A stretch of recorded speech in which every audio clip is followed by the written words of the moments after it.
Hi friends, welcome to Texture Gadget.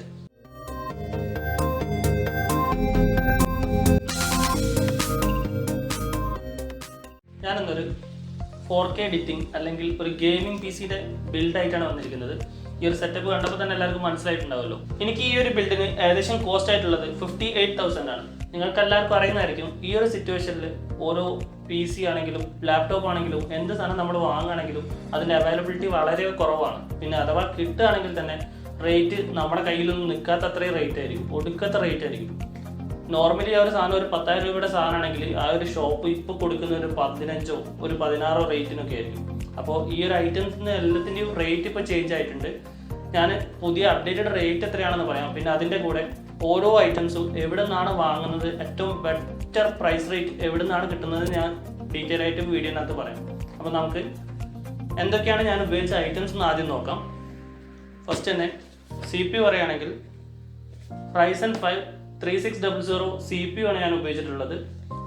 Mother board വരുന്നത് B450M DS3H GB mother ബോർഡാണ്. കോർസെയർ വെഞ്ചൻസിൻ്റെ റാം ആണ് ഉപയോഗിച്ചത്. ഗ്രാഫിക്സ് കാർഡ് യൂസ് ചെയ്തിരിക്കുന്നത് GB 1650 സൂപ്പർ ആണ്. പിന്നെ പവർ സപ്ലൈ ഉപയോഗിച്ചിട്ട് കൂളർ മാസ്റ്ററുടെ 550 വാട്ട്സ് ആണ്. സ്റ്റോറേജ് ആയിട്ട് ഉപയോഗിക്കുന്നത് ഏറ്റവും ബെറ്റർ SSD ഉപയോഗിക്കുന്നതാണ്. HDD-നെക്കാളും കുറച്ചുകൂടി ബൂട്ടിംഗ് സ്പീഡും റണ്ണിങ് സ്പീഡും എല്ലാം നല്ല ഡിഫറൻസ് കാണാൻ പറ്റും. SSD ഉപയോഗിച്ചിരിക്കുന്നത് 480 GB WD-യുടെ SSD ആണ് ഉപയോഗിച്ചിട്ടുള്ളത്. പിന്നെ ഇതെല്ലാം കൂടി ഒന്ന് സെറ്റ് ചെയ്ത് വെക്കാൻ ഒരു ക്യാബിനറ്റ് ആയിട്ട് ഉപയോഗിച്ചിട്ടുള്ളത് കോർസെയറുടെ 175R എന്ന് പറഞ്ഞ മോഡലാണ്. ഫ്രണ്ടിൽ ഒരു ചെറിയ RGB മോഡൽ വരുന്നൊരു ക്യാബിനറ്റ് ആണ്. നമുക്കിനി ഓരോ പാർട്സിൻ്റെ അൺബോക്സിങ്ങും അതിൻ്റെ ഡീറ്റെയിൽസും സ്പെക്കും ഇത് ചൂസ് ചെയ്യാനുള്ള റീസണും എന്തൊക്കെയാണെന്ന് നോക്കാം. നേരെ വീഡിയോയിലോട്ട്. അപ്പോൾ ഇതാണ് ഞാൻ ഈ ബിൽഡിൽ ഉപയോഗിച്ചിട്ടുള്ള CPU. ഇത് AMDയുടെ Ryzen 5 3600 എന്ന് പറഞ്ഞ മോഡലാണ്. ഇതിന് ഏകദേശം MRP പ്രൈസ് വരുന്നത് 29,750 രൂപയാണ്. പക്ഷേ ഇത് നമുക്ക് ഏറ്റവും കുറഞ്ഞ റേറ്റിൽ PC സ്റ്റുഡിയോ എന്ന് പറഞ്ഞാൽ ഓൺലൈൻ സൈറ്റിൽ നിന്ന് വാങ്ങാൻ പറ്റും. ഈ PC സ്റ്റുഡിയോ എന്ന് പറഞ്ഞാൽ ഓൺലൈൻ പ്ലാറ്റ്ഫോം നമുക്ക് റെഡിയാക്കി തരുന്നത് ബാംഗ്ലൂർ ബേസ്ഡ് ഒരു ഷോപ്പാണ്. അങ്കിത് ഇൻഫോടെക് എന്നാണ് ഷോപ്പിൻ്റെ പേര്. ഈ ഒരു പ്രൊഡക്റ്റിന് നോർമലായിട്ടുള്ള വാറൻറ്റി തന്നെയാണ് അവർ പ്രൊവൈഡ് ചെയ്യുന്നത്. ബോക്സ് ഓപ്പൺ ചെയ്യുമ്പോൾ തന്നെ ഒരു ബ്ലാക്ക് ബോക്സ്, പിന്നെ അതിൻ്റെ സൈഡിലായിട്ടാണ് CPU വെച്ചിരിക്കുന്നത്.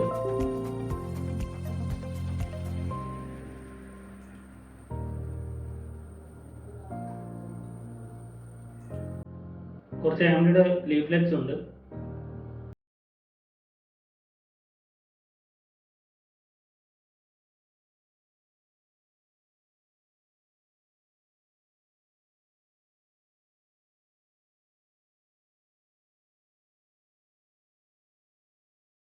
AMDയുടെ തന്നെ ഒരു CPU കൂളിംഗ് ഫാൻ ആണ്.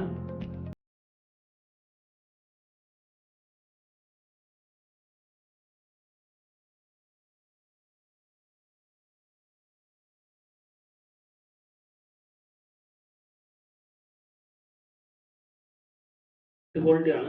ഓൾറെഡി ഇതിന്റെ മുകളിൽ തെർമൽ പേസ്റ്റ് അപ്ലൈ ചെയ്തിട്ടുണ്ട്. ഇതിന്റെ പവർ കേബിൾ തന്നെ കണ്ടാൽ നമുക്കറിയാം നല്ല നീറ്റ് ക്വാളിറ്റി ആണ്. ഈ ഒരു CPU ഞാൻ വാങ്ങിയത് 16,500 രൂപയൊക്കെയാണ്. ഈ ഒരു CPU ചൂസ് ചെയ്യാനുള്ള കാരണം നമ്മൾ ഇപ്പോൾ വീഡിയോ റെൻഡ് ചെയ്യുകയാണെങ്കിലും ഒരു ഗെയിം കളിക്കുകയാണെങ്കിലും കംപ്ലീറ്റ് മൾട്ടി ടാസ്കിംഗ് ആണ്.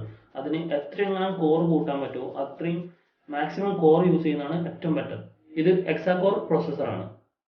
6 കോറും 12 ത്രെഡുമാണ് വരുന്നത്. അതുകൊണ്ട് തന്നെ ഇതിൻ്റെ മൾട്ടി ടാസ്കിംഗ് അത്രയും ടോപ്പായിട്ട് വർക്ക് ചെയ്യുന്നതായിരിക്കും. ഈ ഒരു പ്രൈസ് റേഞ്ചിൽ ഈ ഒരു മോഡലാണ് ഏറ്റവും ബെസ്റ്റ് പെർഫോമൻസ് തരുന്നത്.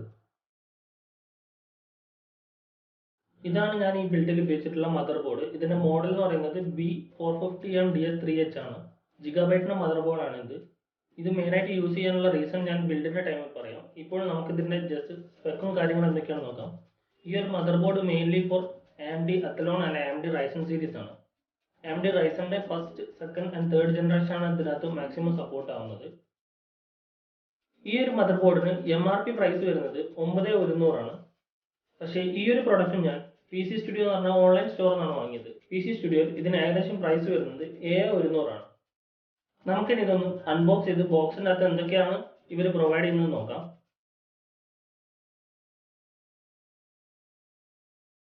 ഇതിന്റെ കൂടെ 2 SATA കണക്റ്റിംഗ് കേബിളാണ് അവർ പ്രൊവൈഡ് ചെയ്തത്. രണ്ടും ബ്ലാക്ക് കളറാണ്.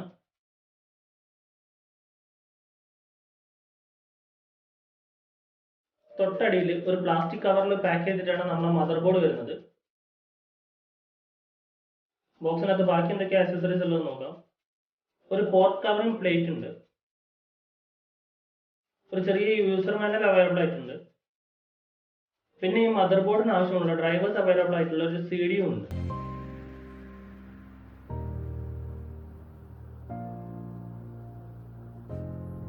ഇതാണ് നമ്മുടെ ബോർഡ്. നല്ല ബ്ലാക്ക് ഫിനിഷിങ്, പിന്നെ അതിന് കുറച്ച് ഡെക്കറേഷൻ കൊടുക്കാനായിട്ട് ഒരു ഗ്രേ കളറൊക്കെ കൊടുത്തിട്ടുണ്ട്. ബോർഡ് കാണുമ്പോൾ തന്നെ നല്ല ഭംഗിയുണ്ട്.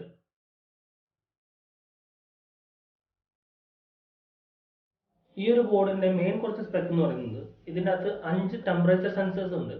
അതുപോലെ തന്നെ 2 ഫാൻ കണക്റ്റിംഗ് പോർട്ടും ഉണ്ട്. ഇതിൻ്റെ ഒക്കെ ഉപരി നമുക്ക് നമ്മുടെ ക്യാബിനറ്റ് ഒന്ന് ഡെക്കറേറ്റ് ചെയ്യാനുള്ള ഒരു മൈൻഡ് ഉണ്ടെങ്കിൽ RGB ലൈറ്റിംഗ് കൊടുക്കാനുള്ള സ്പെഷ്യൽ സ്ലോട്ട് ഓൺ ബോർഡ് ആയിട്ട് വരുന്നുണ്ട്.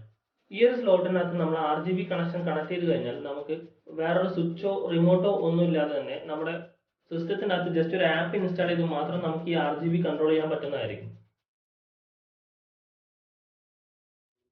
ഇതാണ് ഞാൻ ഈ ഒരു ബിൽഡർ യൂസ് ചെയ്തിട്ടുള്ള ഗ്രാഫിക്സ് കാർഡ്. ജിഗാബൈറ്റിന്റെ GeForce GTX 1650 സൂപ്പർ ആണ് ഇതിന്റെ മോഡൽ. ഇതൊരു ട്വിൻ ഫാൻ വരുന്ന ഒരു മോഡലാണ്. അതുകൊണ്ട് തന്നെ ഈ ഗ്രാഫിക്സ് കാർഡ് ഓവർ ഹീറ്റ് ആയി കഴിഞ്ഞാൽ പെട്ടെന്ന് തന്നെ ഇത് കൂളാവുന്നതായിരിക്കും. പിന്നെ അതുപോലെ തന്നെ ഈ ട്വിൻ ഫാൻ വർക്ക് ചെയ്യുന്നത് ഓട്ടോമാറ്റിക് സെൻസറിലാണ്. അതായത് ഹീറ്റ് അനുസരിച്ചാണ് ഈ ഒരു ഫാൻ വർക്ക് ചെയ്യുക. ഇതിന് ഏകദേശം MRP പ്രൈസ് വരുന്നത് 26,700 ആണ്. ഈ ഒരു പ്രൊഡക്റ്റ് ഞാൻ ഓൺലൈൻ സ്റ്റോറായ PC സ്റ്റുഡിയോയിൽ നിന്നാണ് വാങ്ങിയത്. ഇതിന് അവർ പ്രൊവൈഡ് ചെയ്യുന്ന പ്രൈസ് 14,500 ആണ്. ഈ ഒരു പ്രൈസ് റേഞ്ച് ഞാൻ കമ്പയർ ചെയ്യുന്നത് ഞാൻ എൻ്റെ ലോക്കൽ സ്റ്റോറും ബാക്കിയുള്ള ഓൺലൈൻ സ്റ്റോറിനും ഒക്കെ കമ്പയർ ചെയ്തിട്ടാണ് ഞാൻ ഈ ഒരു റേറ്റ് പറയുന്നത്. ഇതിലും കുറഞ്ഞ റേറ്റിൽ ഈ ഒരു ടൈമിൽ നിങ്ങൾക്ക് വേറെ എവിടുന്നും പ്രോഡക്റ്റ് കിട്ടുമെന്ന് എനിക്ക് തോന്നുന്നില്ല. അപ്പോൾ ഏറ്റവും ബെറ്റർ ആയിട്ടുള്ള പ്രൈസാണ് ഞാൻ ഈ ഒരു വീഡിയോനകത്ത് പറയുന്നത്.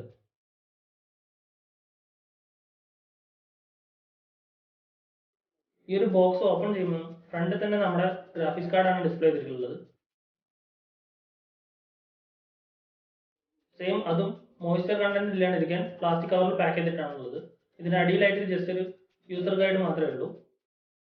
ഇത്രയും ഐറ്റംസ് മാത്രമേ ബോക്സിനകത്തുള്ളൂ. നമുക്കിനി ഗ്രാഫിക്സ് കാർഡ് ഒന്ന് നോക്കാം.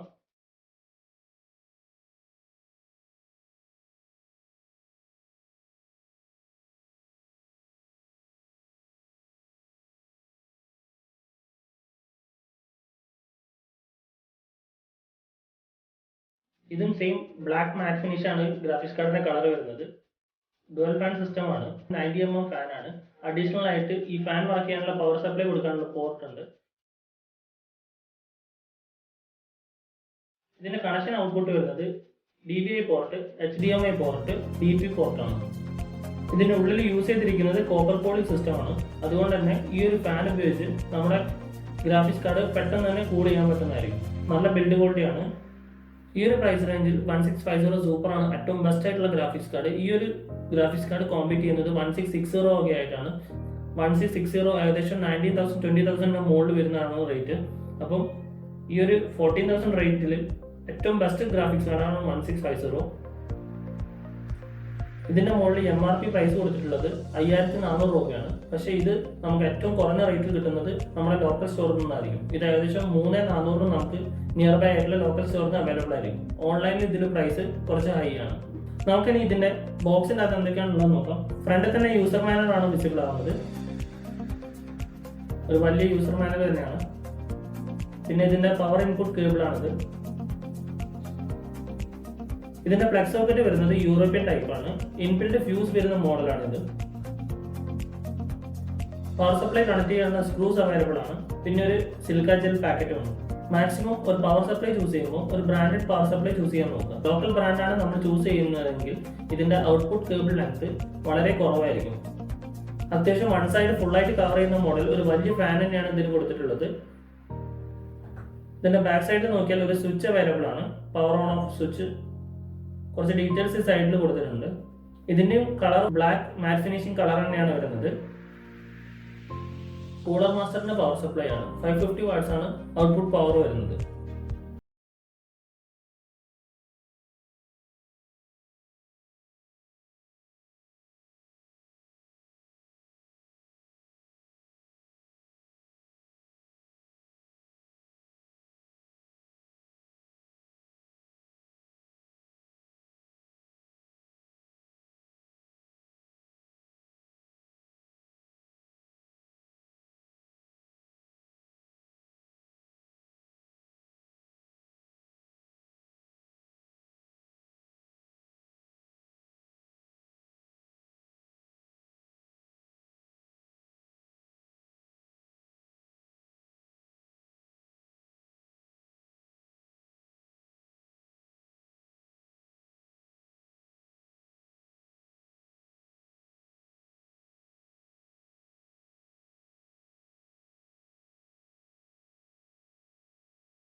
PCI കണക്ടർ വരുന്നതും 8 പിൻ ആണ്.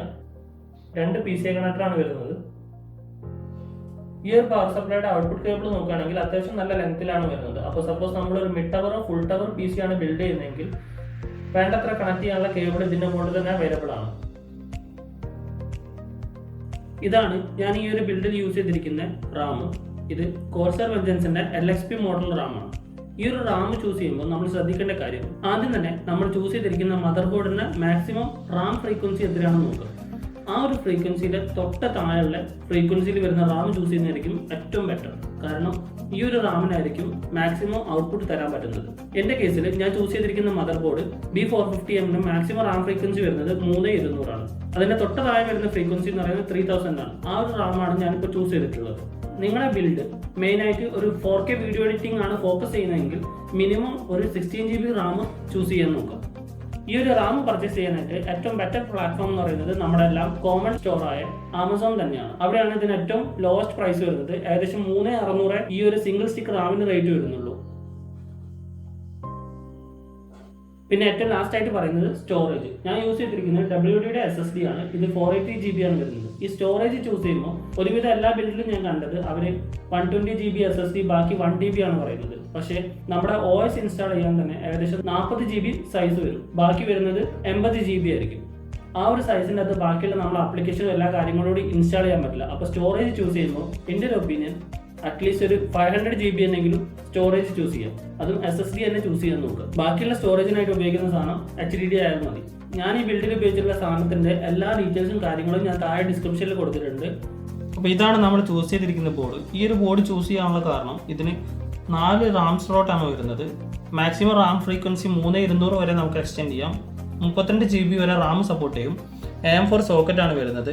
2 PCI സ്ലോട്ട് വരുന്നുണ്ട്. ഇപ്പോൾ സപ്പോസ് നമ്മൾ ഒരു ഗ്രാഫിക്സ് കാർഡ് ഉപയോഗിച്ച് കുറച്ച് കഴിഞ്ഞ് നമുക്ക് പെർഫോമൻസ് ഒന്നുകൂടി അപ്ഗ്രേഡ് ചെയ്യണം തോന്നിയാൽ ഒരു ഗ്രാഫിക്സ് കാർഡ് കൂടി നമുക്ക് ഇൻസെർട്ട് ചെയ്യാൻ പറ്റുന്നതാണ്.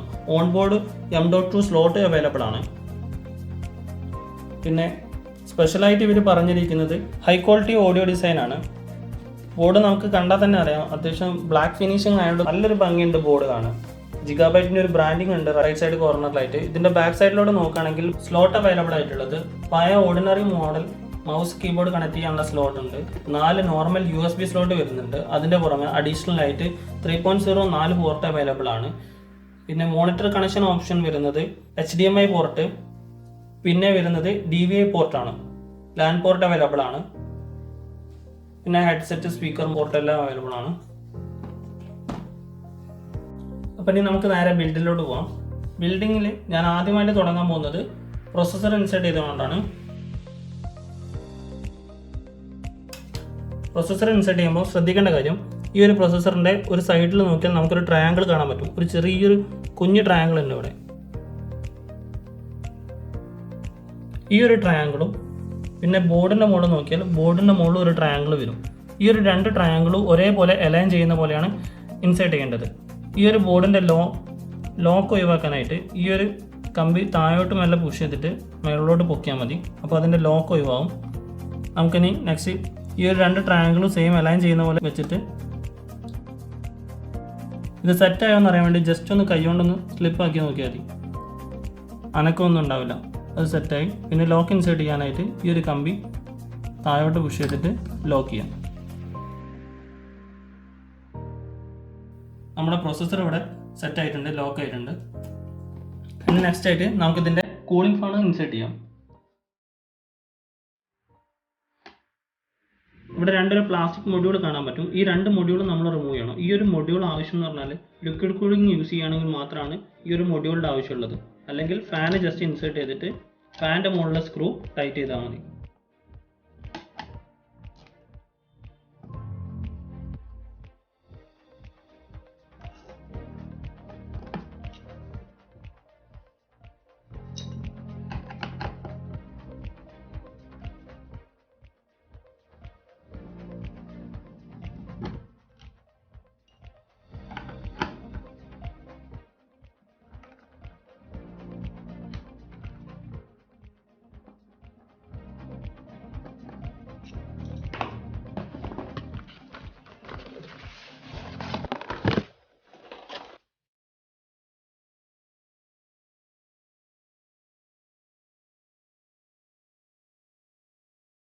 ഈ ഒരു ഫാൻ ഇൻസേർട്ട് ചെയ്യുമ്പോൾ എന്താ ശ്രദ്ധിക്കേണ്ടതെന്ന് വെച്ചാൽ ഇതിൻ്റെ ബാക്ക് സൈഡിൽ തെർമൽ പേസ്റ്റ് ഉണ്ടാവും. ഓൾറെഡി ഇവിടെ തെർമൽ പേസ്റ്റ് ഉണ്ട്. തെർമൽ പേസ്റ്റ് ഇല്ലാത്ത പക്ഷം കുറഞ്ഞൊരു ചെറിയൊരു ക്വാണ്ടിറ്റിയിൽ മാത്രം പേസ്റ്റ് അപ്ലൈ ചെയ്ത് കൊടുക്കുക. പ്രൊസസ്സറിൻ്റെ മുകളിലാണ് പേസ്റ്റ് അപ്ലൈ ചെയ്യേണ്ടത്. സെൻറ്റർ പാർട്ടായിട്ട് പേസ്റ്റ് അപ്ലൈ ചെയ്യാം. ഇവിടെ ഓൾറെഡി പേസ്റ്റ് ഉണ്ട്, ഞാൻ അതുകൊണ്ടാണ് കുറച്ച് മാത്രം അപ്ലൈ ചെയ്തത്. പേസ്റ്റ് അപ്ലൈ ചെയ്യുന്നതിന് ശേഷം ഈ ഒരു സ്ക്രൂവിൻ്റെ അകത്തേക്ക് ഈ ഫാൻ്റെ മുകളിലെ സ്ക്രൂ അലൈൻ ആവുന്ന പോലെ ഇൻസേർട്ട് ചെയ്യാം.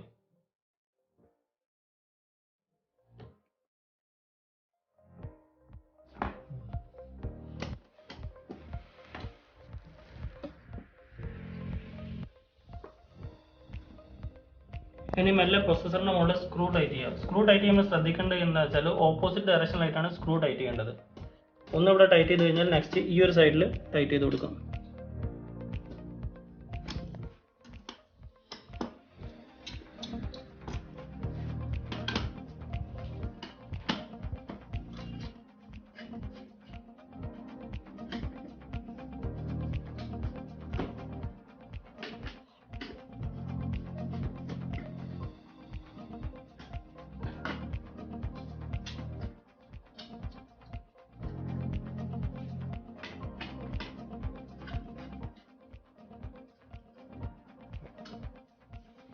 അപ്പോൾ നമ്മളെ ഫാനും പ്രൊസസ്സറും സെറ്റ് ആയിട്ടുണ്ട്.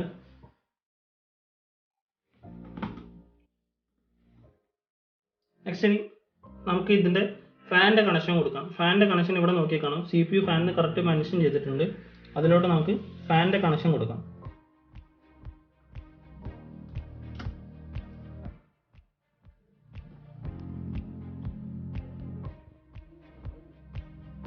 നെക്സ്റ്റ് ഇനി നമ്മുടെ റാമാണ് ഇൻസേർട്ട് ചെയ്യാൻ പോകുന്നത്. റാം ഇൻസേർട്ട് ചെയ്യുമ്പോൾ ശ്രദ്ധിക്കേണ്ട കാര്യം, ഇതിപ്പോൾ 4 റാം സ്ലോട്ടാണ് ഇതിനുള്ളത്. അപ്പം 2 റാമാണ് നമ്മൾ ഇൻസേർട്ട് ചെയ്യുന്നതെന്ന് വെച്ചാൽ ഇതിൻ്റെ ഡുവൽ ബാൻഡ് വർക്ക് ചെയ്യണമെന്ന് വെച്ചാൽ ഒന്നെങ്കിൽ ഫസ്റ്റ് സ്ലോട്ടിലും തേർഡ് സ്ലോട്ടിലും ഇൻസേർട്ട് ചെയ്യുക, അല്ലെങ്കിൽ സെക്കൻഡ് സ്ലോട്ടിലും ഫോർത്ത് സ്ലോട്ടിലും. അതായത് ആൾട്ടർനേറ്റ് ആയിട്ടാണ് റാം ഇൻസേർട്ട് ചെയ്യേണ്ടത്. ഞാനിപ്പം സെക്കൻഡ് സ്ലോട്ടിലും ഫോർത്ത് സ്ലോട്ടിലുമാണ് ഇൻസേർട്ട് ചെയ്യുന്നത്.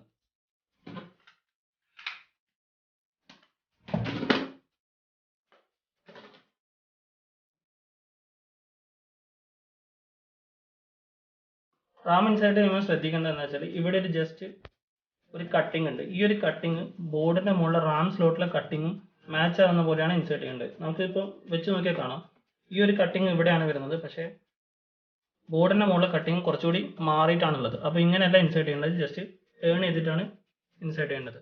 ഇൻസേർട്ട് ചെയ്യുന്നതിന് മുന്നേ ഇതിൻ്റെ ലോക്ക് ഓപ്പൺ ചെയ്യാനായിട്ട് 2 സൈഡിലോട്ടും തള്ളിയാൽ മതി, ലോക്ക് ഓപ്പൺ ആവും.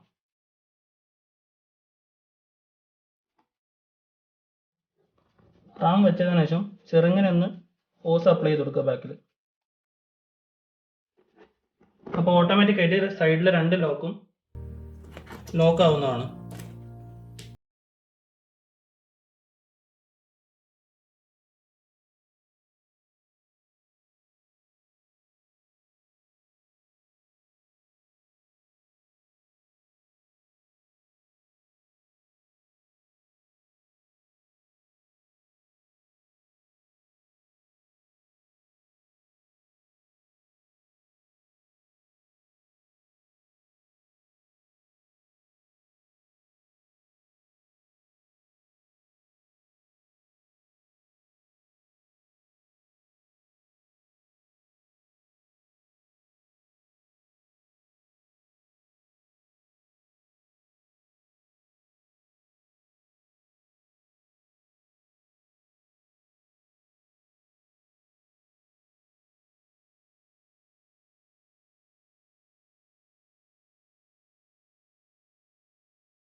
ഭാഗത്തും വേണമെങ്കിൽ നമുക്ക് എക്സ്ട്രാ കൂളിംഗ് ഫാൻ ആഡ് ചെയ്യാം. താഴെ ഭാഗത്തേക്ക് നോക്കുകയാണെങ്കിൽ താഴത്താണ് SMPS കണക്ട് ചെയ്യാനുള്ള ഓപ്ഷൻ ഉള്ളത്. ഈ ഒരു ഗ്ലാസിന്റെ അകത്തൂടെ നോക്കുമ്പോൾ SMPS കംപ്ലീറ്റ് കവേർഡ് ആയിരിക്കും. SMPS നമുക്ക്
മദർ ബോർഡ് സെറ്റ് ചെയ്യാനായിട്ടുള്ള സ്ക്രൂസ് ഇതിൻ്റെ അകത്തുനിന്ന് ഏതാണെന്ന് വെച്ചാൽ സെലക്ട് ചെയ്തെടുക്കാം.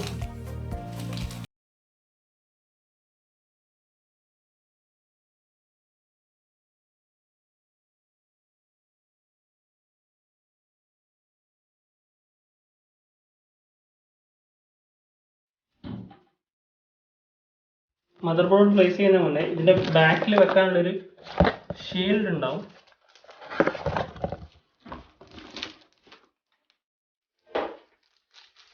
ഈ ഒരു ഷീൽഡ് നമ്മൾ മദർ ബോർഡിൻ്റെ സ്ലോട്ടിൻ്റെ ബാക്കിൽ വെക്കുന്നതാണ്. ഇത് ഓപ്പൺ ചെയ്യാം. ഇത് ആദ്യം ഒന്ന് ഇൻസേർട്ട് ചെയ്ത് കൊടുക്കാം.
ഈ ഒരു SMBS ഇൻസേർട്ട് ചെയ്യുന്ന ടൈമിൽ ഈ ഒരു ഫാൻ എന്ന് പറഞ്ഞാൽ SMBS കൂൾ ചെയ്യാനുള്ളതാണ്. ഈ ഒരു കൂളിംഗ് ഫാൻ താഴോട്ട് ഫേസ് ചെയ്യുന്ന രീതിയിൽ വെക്കുന്നതാണ് ബെറ്റർ. ഇവിടെ ഓപ്പൺ ചെയ്ത് കാണാം, ഇവിടെ ഓൾറെഡി ഇതിനൊരു കൂളിംഗ് വെന്റ് കൊടുത്തിട്ടുണ്ട്. ഈ ഒരു വെന്റിലോട്ട് ഫാന് ഫേസ് ചെയ്യുന്ന രീതിയിൽ വെക്കുന്നതാണ് ബെറ്റർ.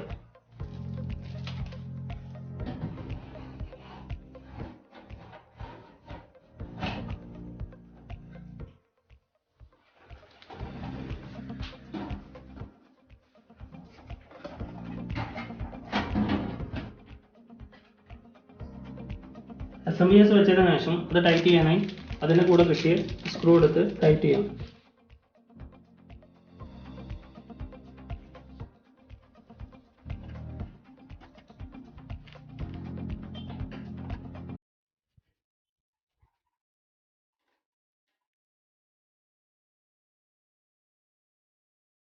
നെക്സ്റ്റ് ഇനി നമുക്ക് ഇതിൻ്റെ മുകളിലേക്ക് ഗ്രാഫിക്സ് കാർഡ് ഇൻസേർട്ട് ചെയ്യാം.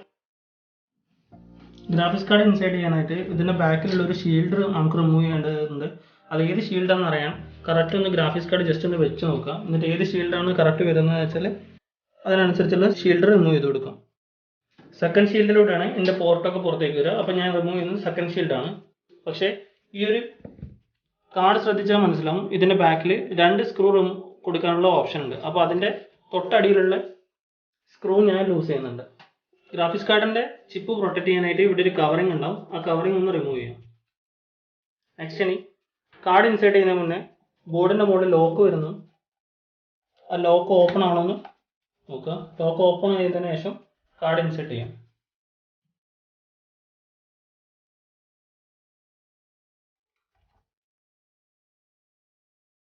ഈ ഒരു ചിപ്പ് കറക്റ്റ് അലൈൻ ആയതിനു ശേഷം നേരത്തെ റാം ഇൻസേർട്ട് ചെയ്തതുപോലെ ചെറുങ്ങനെ ഒരു ഫോഴ്സ് മുകളിൽ അപ്ലൈ ചെയ്താൽ മതി. ഇതിൻ്റെ ലോക്ക് ഓട്ടോമാറ്റിക്കായിട്ട് ലോക്ക് ആവുന്നതായിരിക്കും. ഇനി നെക്സ്റ്റ് നമുക്കിത് ഇവിടെ ടൈറ്റ് ചെയ്യാൻ വേണ്ടിയിട്ട് 2 സ്ക്രൂ ഉപയോഗിച്ച് ടൈറ്റ് ചെയ്യാം.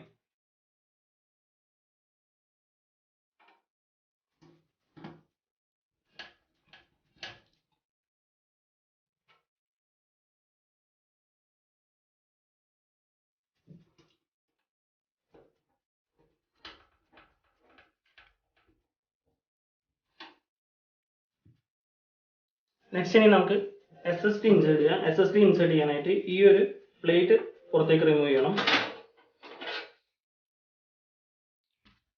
ഞാനിത് പ്ലേസ് ചെയ്യുന്നത് ഈ ഒരു ചിപ്പിംഗ് അടിയിലോട്ട് വരുന്ന മോഡലാണ്. കാരണം നമ്മളെ വയറെല്ലാം കൂടുതൽ അടിയിലോട്ട് അസംബിൾ ചെയ്യാൻ പറ്റും. താഴോട്ട് ഫേസ് ചെയ്യുന്ന മോഡലാണെങ്കിൽ വയറെല്ലാം കൂടുതലായിട്ട് ഇതിൻ്റെ അടിയിലോട്ട് നമുക്ക് ഹൈഡ് ചെയ്ത് വെക്കാൻ പറ്റും.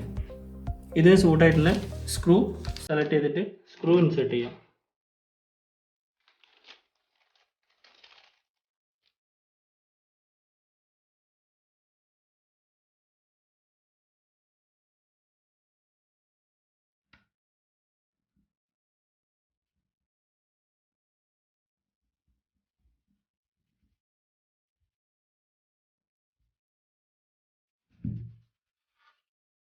ഇത് നേരെ തിരിച്ച് ക്യാബിനറ്റിൻ്റെ മുകളിൽ തന്നെ പ്ലേസ് ചെയ്യാം.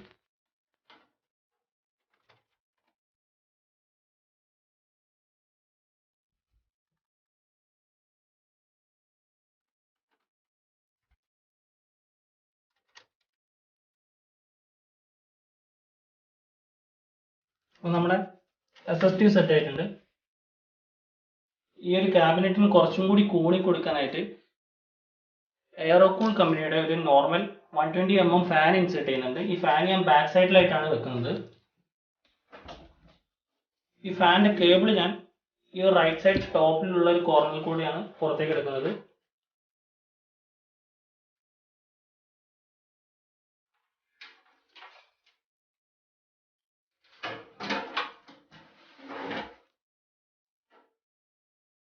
ഫാൻ വെച്ചതിന് ശേഷം അത് ടൈറ്റ് ചെയ്യാനുള്ള സ്ക്രൂ ഏതാണെന്ന് വെച്ചാൽ അത് സെലക്ട് ചെയ്യാം. ഒരു 4 സ്ക്രൂ ഇട്ടിട്ട് ഫാൻ ടൈറ്റ് ചെയ്യാം.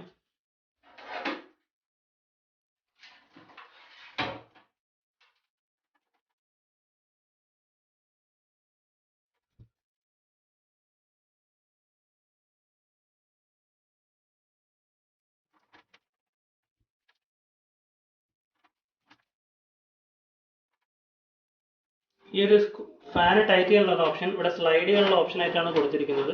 ഇത് ഏതെങ്കിലും ഒരു ആക്ഷനിൽ നിങ്ങൾക്ക് വെച്ചും കണ്ട് ടൈറ്റ് ചെയ്യുന്നതാണ്. ഞാൻ ഈ ഒരു ആംഗിളാണ് വെക്കുന്നത്. ഏകദേശം ഈ ഗ്രില്ലിൻ്റെ സെൻട്രലായിട്ടാണ് ഞാൻ പ്ലേസ് ചെയ്യുന്നത്. എന്നിട്ടാണ് ഞാൻ ടൈറ്റ് ചെയ്യുന്നത്.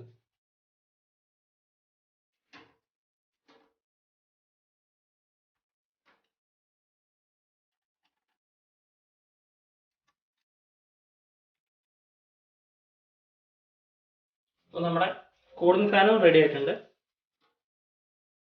നെക്സ്റ്റ് ഇനി നമുക്കിതിന് പവർ സപ്ലൈ കൊടുക്കാം. ഇതിനൊരു വൺ സൈഡിൽ ഗ്ലാസ് ഡോർ ആയതുകൊണ്ട് മാക്സിമം എങ്ങനെയൊക്കെ വയർ അവോയ്ഡ് ചെയ്യാൻ പറ്റുമോ അങ്ങനത്തെ രീതിയിലാണ് ഞാൻ ഇവിടെ കണക്ഷൻ കൊടുക്കുന്നത്. ഫസ്റ്റ് തന്നെ നമുക്ക് മദർ ബോർഡിലേക്കുള്ള പവർ കൊടുക്കാം. മദർ ബോർഡിലേക്കുള്ള പവർ ഞാൻ അതിന്റെ തൊട്ട് എടുത്തുള്ള സ്ലോട്ട് കൂടിയാണ് എടുക്കുന്നത്. ഇതിലൂടെയാണ് മദർ ബോർഡിലേക്കുള്ള പവർ കൊടുക്കുന്നത്. മദർ ബോർഡിലോട്ടുള്ള പവർ ഞാൻ ഇതിൽ കൂടെയാണ് എടുക്കുന്നത്. നെക്സ്റ്റ് ഇനി നമുക്ക് സി പി യുയിലേക്കുള്ളത് 8 പിൻ പവറാണ്. 8 പിൻ പവർ ഞാൻ മുകളിൽ കൂടിയാണ് എടുക്കുന്നത്.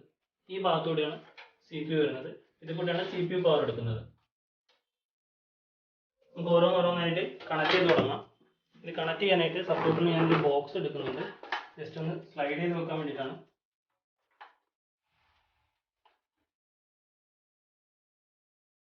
അതിൽ തന്നെ മദർ ബോർഡിലോട്ടുള്ള പവർ സപ്ലൈ കൊടുക്കാം.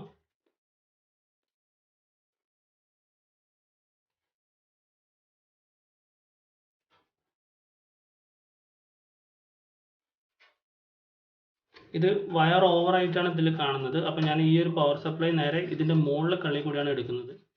നമുക്ക് റിമൂവ് ചെയ്തിട്ട്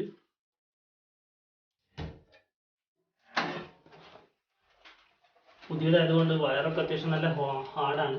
പ്ലഗ് കണക്ട് ചെയ്ത ഊരാൻ കുറച്ച് പാടുണ്ട്. ഞാൻ ഈ പവർ സപ്ലൈ മുകളിൽ കൂടി എടുക്കുന്നുണ്ട്. മുകളിലെ കള്ളി കൂടി എടുത്തിട്ട് നമുക്ക് ബോർഡിനോട് കണക്ട് ചെയ്യാം.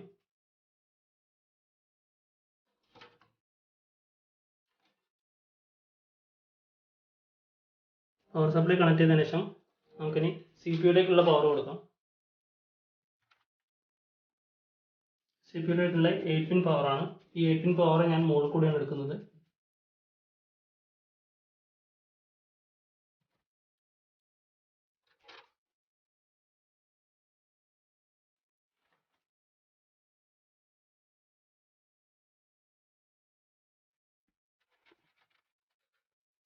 അടുത്തായിട്ട് നമുക്ക് ഗ്രാഫിക്സ് കാർഡിലേക്കുള്ള പവർ കൊടുക്കാം. ഈ പവർ ഞാൻ ഈ ഒരു സ്ലോട്ട് കൂടിയാണ് എടുക്കുന്നത്. 6 പിൻ പവറാണ് ഗ്രാഫിക്സ് കാർഡിലേക്ക് വരുന്നത്. ഈ ഒരു 6 പിൻ വരുന്നത് ഒരു എക്സ്റ്റൻഡർ കൂടി ചേർന്നിട്ടാണ്. ഈ ഒരു എക്സ്റ്റൻഡർ ഞാൻ കുറച്ച് നീറ്റായി നിൽക്കാൻ വേണ്ടിയിട്ട് ഇവിടെ ഒരു ടാപ്പ് അടിക്കുന്നുണ്ട്.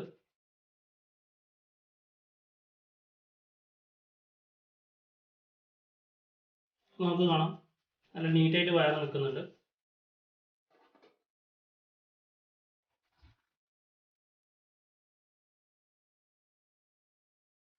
ഫ്രണ്ട് പാനലിലോട്ട് വരുന്ന U S B 3.0 RGB lighting അതിൻ്റെയൊക്കെ കണക്ഷൻ കൊടുക്കാം. ഈ ഒരു കണക്ഷൻ ഞാൻ താഴത്തെ ലെഫ്റ്റ് സൈഡ് കോർണറിലാണ് എടുക്കുന്നത്. കാരണം ഇവിടെ കണക്ട് ചെയ്യാന്ന് പറഞ്ഞാൽ കുറച്ച് ബുദ്ധിമുട്ടാണ്. ഈ ഒരു സൈഡിൽ നിന്ന് നമുക്ക് കണക്ട് ചെയ്ത് വരാം. ഇവിടെ തന്നെ നോക്കിയാൽ കാണാം ഇത് ഫ്രണ്ട് ഓഡിയോ എന്നുള്ള കണക്ഷനാണ്. അപ്പോൾ ഫ്രണ്ട് ഓഡിയോയുടെ കണക്ഷൻ ഞാൻ ഈ ഒരു ഹോൾ കൂടെ അകത്തോട്ട് എടുക്കുന്നുണ്ട്.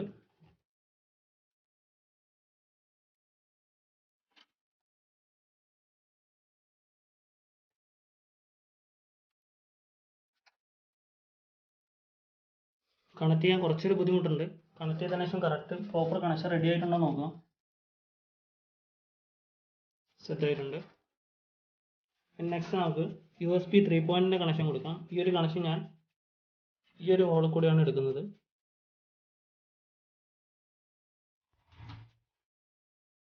ഇതാണ് 3.8 കേബിൾ എൻഡ് വരുന്നത്.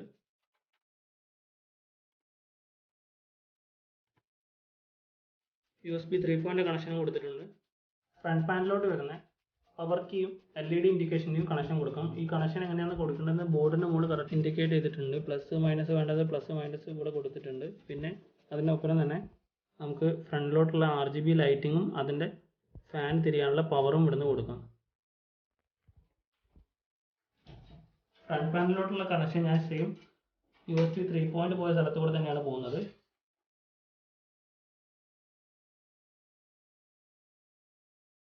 പിന്നെ RGB ലൈറ്റിങ്ങും ഫാനിലോട്ടുള്ള കണക്ഷൻ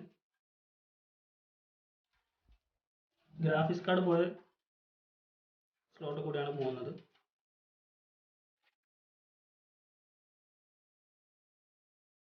ഗ്രാഫിക്സ് കാർഡ് നമ്മൾ ഇൻസേർട്ട് ചെയ്യുന്നതുകൊണ്ട് പിന്നെ കണക്ട് ചെയ്യാൻ കുറച്ച് ഹാർഡായിരുന്നു. ഞാൻ സംഭവം ഇവിടെ കണക്ട് ചെയ്തിട്ടുണ്ട്. നെക്സ്റ്റ് നമുക്ക് RGB ലൈറ്റിങ് ഫാനിലോട്ടുള്ള കണക്ഷൻ കൊടുക്കാം.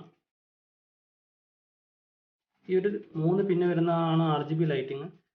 RGB ലൈറ്റിങ്ങിൻ്റെ സ്ലോട്ട് എവിടെയാണുള്ളത് അതിൽ കൊടുത്തിട്ടുണ്ട്. നെക്സ്റ്റ് ഇനി ഫ്രണ്ട് പാനലിലേക്കുള്ള കണക്ഷനാണ്.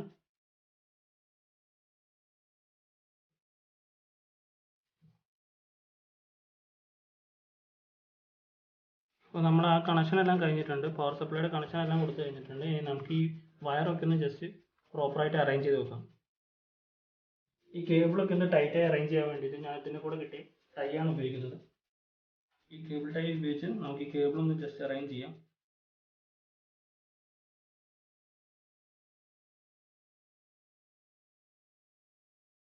അപ്പോൾ നമ്മുടെ കേബിളൊക്കെ ഒന്ന് നീറ്റായിട്ട് അറേഞ്ച് ചെയ്തിട്ടുണ്ട്. ഒന്ന് ബാക്ക് സൈഡിൽ നോക്കി കാണാം. ഇങ്ങനെയൊക്കെയാണ് ഇപ്പോൾ കേബിൾ അറേഞ്ച് ചെയ്തിട്ടുള്ളത്. ഇനി നമുക്ക് സാറ്റലൈറ്റിലുള്ള പവർ സപ്ലൈയും പിന്നെ ഡാറ്റ ട്രാൻസ്ഫർ കേബിളും കൊടുക്കാനുണ്ട്. പിന്നെ അതുപോലെ തന്നെ ബാക്കിൽ കണക്ട് ചെയ്ത് ഫാനിലോട്ടുള്ള പവറും കൊടുക്കാനുണ്ട്.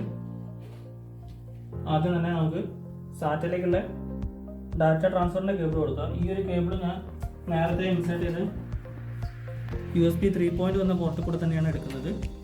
SATA 0 എന്ന് പറഞ്ഞ പോർട്ടിലാണ് ഞാൻ കണക്ട് ചെയ്യുന്നത്.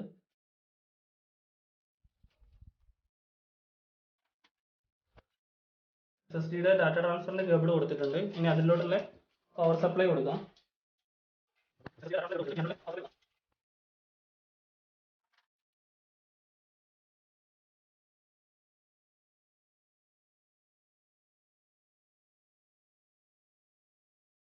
അതിലോട്ടുള്ള പവർ സപ്ലൈയും കൊടുത്തു കഴിഞ്ഞു. ബാക്കിയുള്ള കേബിളെല്ലാം നമുക്ക് ഈ SSDയുടെ HDD സ്ലോട്ടിലേക്ക് അറേഞ്ച് ചെയ്ത് വെക്കാം.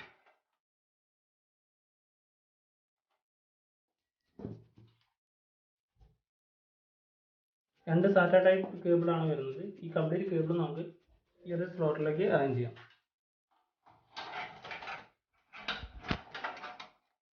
ഇനി ബാക്കിയുള്ളൊരു കണക്ഷൻ കൊടുക്കാമെന്ന് പറയുന്നത് ബാക്ക് ഫാനിലോട്ട് വരുന്ന കണക്ഷനാണ്. ഈ ഒരു കണക്ഷൻ നമുക്ക് എക്സ്റ്റൻഡർ വെച്ച് ഇവിടെ കണക്ട് ചെയ്യാം.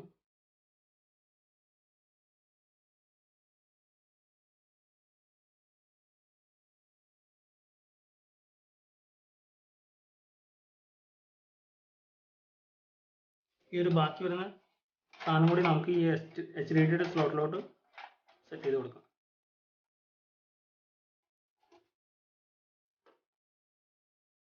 അപ്പോൾ നമ്മുടെ അറേഞ്ച്മെൻറ്റ്സ് ഒക്കെ കഴിഞ്ഞിട്ടുണ്ട്. ഇനി നമുക്ക് ഈ സൈഡ് പാനലൊന്ന് കണക്ട് ചെയ്തിട്ട് ജസ്റ്റ് ഇതൊന്ന് പവർ ഓൺ ചെയ്ത് നോക്കാം.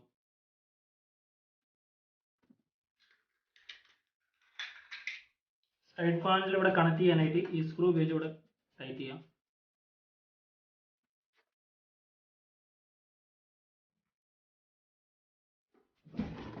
അപ്പോൾ നമ്മുടെ വൺ സൈഡ് കണക്ട് ചെയ്തിട്ടുണ്ട്. ഇനി ഇത് ഗ്ലാസ് പാനൽ മാത്രമേ ഉള്ളൂ. അത് നമുക്ക് ഫൈനലായിട്ട് ലാസ്റ്റ് കണക്ട് ചെയ്യാം.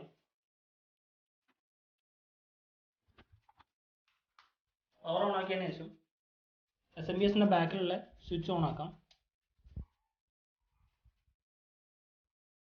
പവർ കീ ഞെക്കി ഇത് ഓൺ ആക്കാം. അപ്പോൾ നമ്മുടെ കണക്ഷനും കാര്യങ്ങളൊക്കെ ഓക്കെ ആയിട്ടുണ്ട്. ഈ RGB ലൈറ്റ് ഒരു സോഫ്റ്റ്വെയർ ഉപയോഗിച്ചിട്ടാണ് കൺട്രോൾ ചെയ്യുക. അത് നമ്മൾ ബൂട്ട് ചെയ്ത് OS ഇൻസ്റ്റാൾ ചെയ്തതിന് ശേഷം ആ സോഫ്റ്റ്വെയർ നമുക്ക് ഡൗൺലോഡ് ചെയ്യാം. ഇതിപ്പോൾ തൽക്കാലത്തേക്ക് നമുക്ക് സ്വിച്ച് ഓഫ് ചെയ്ത് തന്നെ വെക്കാം.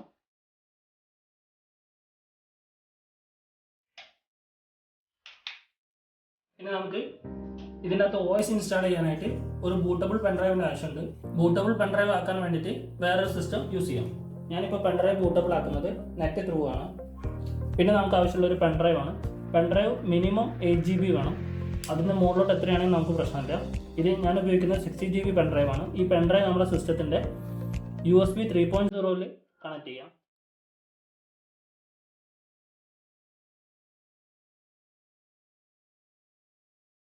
കണക്ട് ചെയ്തതിനു ശേഷം ജസ്റ്റ് ഇതൊന്ന് ഫോർമാറ്റ് ചെയ്യാം.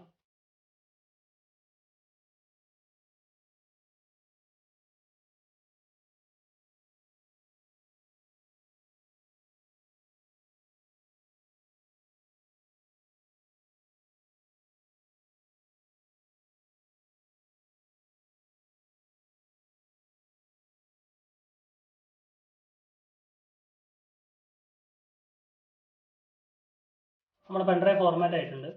ഇനി ഏതെങ്കിലും ഒരു ബ്രൗസർ ഓപ്പൺ ചെയ്യാം. ബ്രൗസർ ഓപ്പൺ ആയതിനു ശേഷം ഗൂഗിളിനകത്ത് വിൻഡോസ് 10 ഡൗൺലോഡ് എന്ന് അടിക്കും.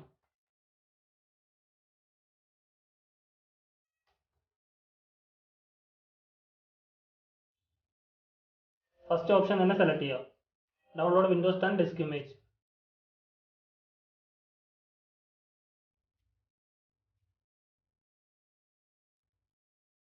നെക്സ്റ്റ് ഇവിടെയാണ് create Windows 10 installation media, download tool now. ഇതൊരു 18 MB ജസ്റ്റ് ഒരു സിമ്പിൾ ഒരു ഫയലാണ്. ആ ഫയൽ നമ്മുടെ സിസ്റ്റത്തിലേക്ക് സേവ് ചെയ്യാം.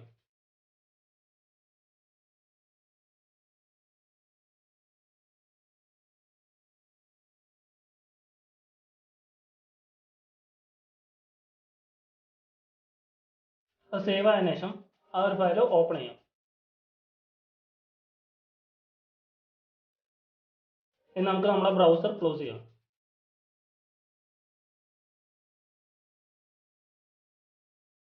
ഇത് സ്റ്റാർട്ടിങ്ങിന് കുറച്ച് ടൈം എടുക്കുന്നതാണ്.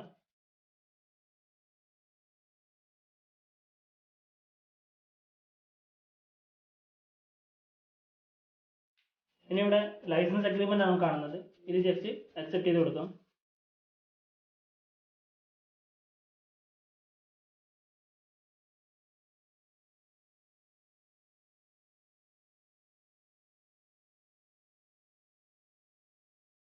ഇവിടെ രണ്ട് ഓപ്ഷനാണ് വരുന്നത്, അപ്ഗ്രേഡ് ദിസ് PC അല്ലെങ്കിൽ ക്രിയേറ്റ് ഇൻസ്റ്റാളേഷൻ മീഡിയ. നമുക്ക് വേണ്ടത് ക്രിയേറ്റ് ഇൻസ്റ്റാളേഷൻ മീഡിയ ആണ്. നെക്സ്റ്റ്. ഇനി ഇവിടെ അവർ ചോദിക്കുന്നത് നമ്മുടെ സിസ്റ്റത്തിൻ്റെ അതേ സ്പെക്കുള്ള ഇൻസ്റ്റാളേഷൻ മീഡിയ ആണോ ക്രിയേറ്റ് ചെയ്യേണ്ടത് അതോ വേറെ സ്പെക്ക് ആണോ വേണ്ടത്. ഞാൻ ഓൾറെഡി എൻ്റെ ലാപ്പിൽ വിൻഡോസ് 10 64 ബിറ്റ് ആണ് ഉപയോഗിക്കുന്നത്. അപ്പോൾ ഞാൻ ഇവിടെ യൂസ് റെക്കമെൻഡ് ഓപ്ഷൻ തന്നെയാണ് കൊടുക്കുന്നത്. നെക്സ്റ്റ് കൊടുക്കാം.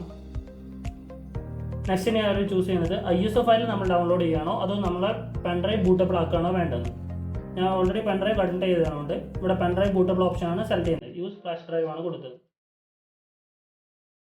ഇനി ഫ്ലാഷ് ഡ്രൈവ് ഏതാണെന്ന് സെലക്ട് ചെയ്ത് കൊടുക്കാം.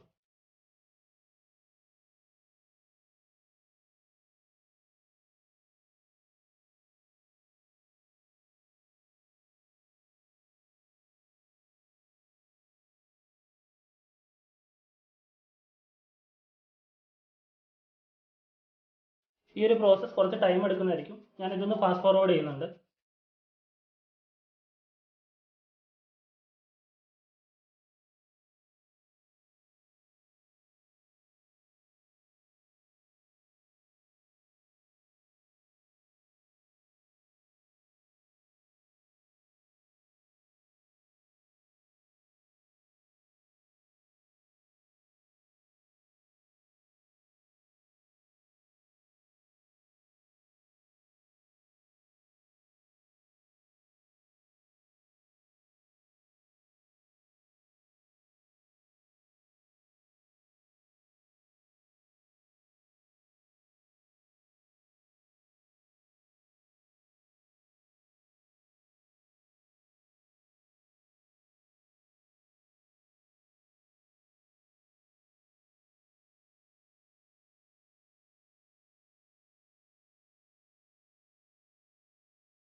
ഇപ്പോൾ നമ്മുടെ ബൂട്ടബിൾ പെൻഡ്രൈവ് ഏകദേശം റെഡി ആയിട്ടുണ്ട്. ഈ ഒരു പ്രോസസ്സിന് ഏകദേശം 1.25 മണിക്കൂറിനടുത്ത് ടൈം എടുത്തിട്ടുണ്ട്. ഇനി നമുക്ക് നമ്മുടെ പെൻഡ്രൈവ് ഇജക്ട്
നെക്സ്റ്റ് സിസ്റ്റം ഓണായി വരുമ്പോൾ നേരെ നമ്മുടെ ബൂട്ടബിൾ പെൻഡ്രൈവ് എടുത്തിട്ട് ആ ഒരു ഇൻസ്റ്റാളേഷൻ പേജിലേക്കാണ് പോവുക.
വിൻഡോസിൻ്റെ സെക്യൂരിറ്റിൻ്റെ ഭാഗമായിട്ട് നമ്മൾ മൈക്രോസോഫ്റ്റ് ഓഫീസിൽ ലോഗിൻ ചെയ്യേണ്ട ആവശ്യമുണ്ട്. വേണമെങ്കിൽ ഇപ്പോൾ ലോഗിൻ ചെയ്യാം, അല്ലെങ്കിൽ പിന്നീട് സെറ്റിംഗ്സ് പോയിട്ട് നമുക്ക് ലോഗിൻ ചെയ്യാവുന്നതാണ്. ഞാനിപ്പോൾ ഓഫ്ലൈൻ അക്കൗണ്ടാണ് കൊടുക്കുന്നത്.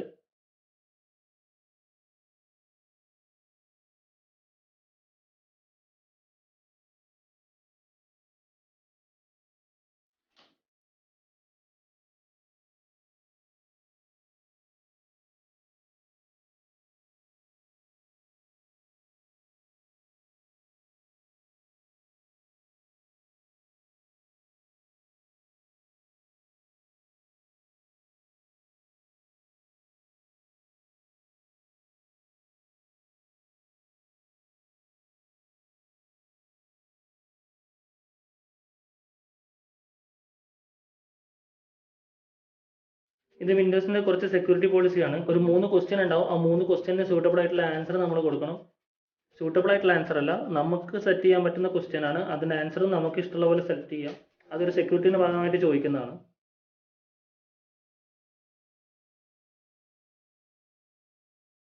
മൂന്ന് ക്വസ്റ്റ്യൻ ഞാൻ സെറ്റപ്പ് ചെയ്ത് കഴിഞ്ഞിട്ടുണ്ട്.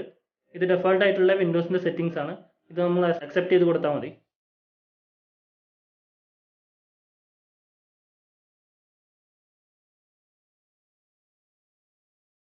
ഇത് വിൻഡോസ് അസിസ്റ്റൻ്റ് ആയ കൊർട്ടാന നമുക്ക് വേണമെന്നാണ് ചോദിക്കുന്നത്.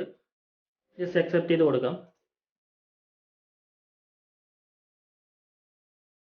ഈ ഒരു പ്രോസസ്സും കുറച്ച് ടൈം എടുക്കുന്നതാണ്. ഞാൻ ജസ്റ്റ് ഫാസ്റ്റ് ഫോർവേഡ് ചെയ്യുന്നുണ്ട്.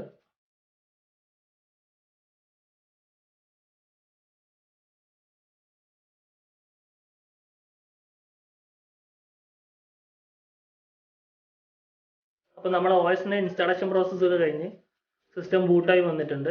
ഇനി ഇതിൻ്റെ അകത്ത് ഗ്രാഫിക്സ് കാർഡ് യൂസ് ചെയ്യണമെങ്കിൽ ഗ്രാഫിക്സ് കാർഡിൻ്റെ ഡ്രൈവർ ഇൻസ്റ്റാൾ ചെയ്യണം. അങ്ങനത്തെ കുറച്ച് പ്രോസസ്സ് ഉണ്ട്. പിന്നെ അല്ലാണ്ടുള്ള ഡ്രൈവർ അപ്ഡേറ്റ്സ് ഉണ്ടാവും, അതൊക്കെ അപ്ഡേറ്റ് ചെയ്യാനുണ്ട്. അപ്പോൾ ഈ ഒരു പ്രോസസ്സ് ഇവിടെ കഴിഞ്ഞിട്ടുണ്ട്. ഇനി നമുക്കിത് ജസ്റ്റ് ഷട്ട് ഡൗൺ ചെയ്തിട്ട് നമുക്ക് ഈ സൈഡിലെ ഗ്ലാസ് പാനലിലൂടെ കണക്ട് ചെയ്യാം. അപ്പോൾ നമ്മുടെ സിസ്റ്റം ഷട്ട് ഡൗൺ ആയിട്ടുണ്ട്. ഇനി അത് ഗ്ലാസ് പാനൽ കണക്ട് ചെയ്യുന്ന ഞാൻ ജസ്റ്റ് ഒന്ന് ഇതൊക്കെ ഒന്ന് ഡിഫ്യൂസ് ചെയ്ത് സൈഡിലോട്ട് മാറ്റി വെക്കാം.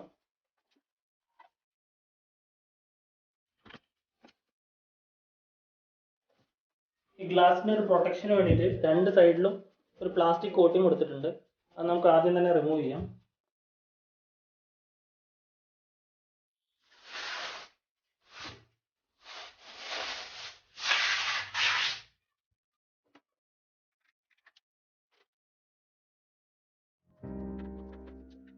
ഈ ഒരു സ്ക്രൂ കണക്ട് ചെയ്യുമ്പോൾ ശ്രദ്ധിക്കേണ്ട കാര്യം എന്ന് വെച്ചാൽ ഇതിൻ്റെ മുകളിൽ കൈ കൊണ്ട് ടൈറ്റ് ചെയ്യാൻ വേണ്ടിയിട്ട് ഗ്രിപ്പ് കൊടുത്തിട്ടുണ്ട്. അപ്പോൾ ജസ്റ്റ് ഹാൻഡ് ടൈറ്റ് മാത്രമേ ഇത് പാടുള്ളൂ. ഓവറായിട്ട് ടൈറ്റ് ആയി കഴിഞ്ഞാൽ ഈ ഗ്ലാസ് പൊട്ടാനുള്ള ചാൻസ് കൂടുതലാണ്.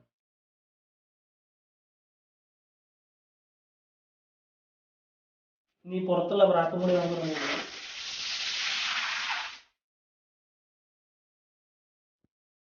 പിന്നെ ഇതിൻ്റെ മോൾ ഭാഗത്തും അടിഭാഗത്തുമായിട്ട് രണ്ട് പ്ലാസ്റ്റിക് കൂടി വരുന്നുണ്ട്. ഇത് നമ്മുടെ CPU ഫാനിന് വേണ്ട എയർ വെൻ്റ് ആണ്.